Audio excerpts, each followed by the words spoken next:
po sa ating lahat. Babalik po yung lingkod. Meron pa tayong titignan dito na along the highway yan. Papunta pong Carmen yan. Exit Carmen, Teplex. National Road po tayo. Papunta pong Isabela po ito. Yan. Tumingan. San Jose, Isabela. Yan po, papunta dyan.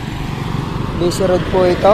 Ang property na ipapasilip ko sa inyo ay pwedeng commercial lot, pwedeng residential lot. Napakahaba po. So, 8,192 square meter. Ito po yung property yan. Yung bakante na yan. So, parang corner lot siya kasi meron pong barangay road dito. Yan. Ito po yung start ng lupa. Punta doon sa may bakod.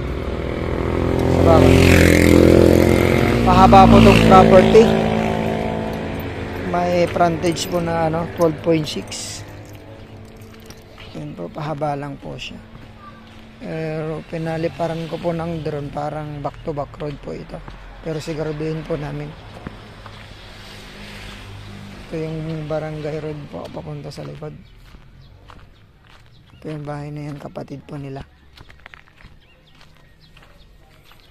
Maganda pong subdivide lot. Ayan po. Kapakod na yun sa kabila. Ito po yung barangay road. So, pwede na po. Pag dito po pala tayo sa Humingan. Titled property po ito.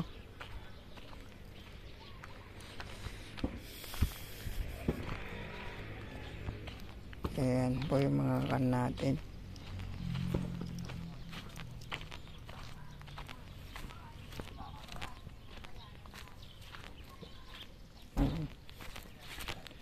Hanggang doon po yung property. Paliparan na lang po natin, medyo malayo.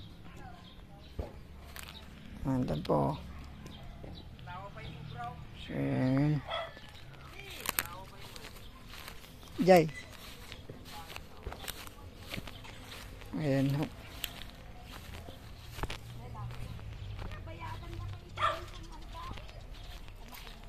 So yun, maraming salamat po. Sana magustuhan nyo to along National Highway. From Manila, 2 hours and 15 to 20 minutes ang property na to. Mas less pa dan, depende sa takbo natin. Exit po tayo ng Teplex Carmen. Sa SM, napakasaglit lang po ito. So, commercial lot, residential lot, good for subdivide lot. Maluwang po ito. So, yun, maraming salamat po.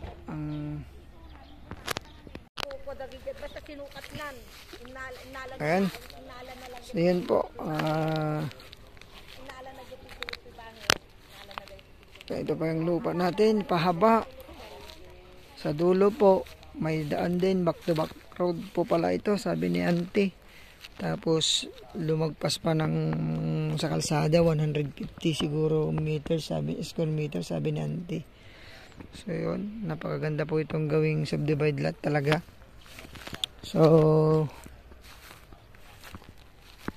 sa mga naghahanap po nito, along provincial roads, national road sa harap, tapos likod barangay road po.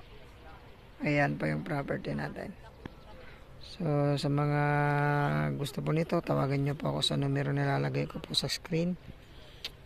Yung price po nito ay malalaman po mamaya kasi makakausap po natin yung seller. Yung kasama po dito sa lupa, tita nila. So yun, maraming salamat po. Sana magustuhan nyo po ito. God bless po sa ating lahat.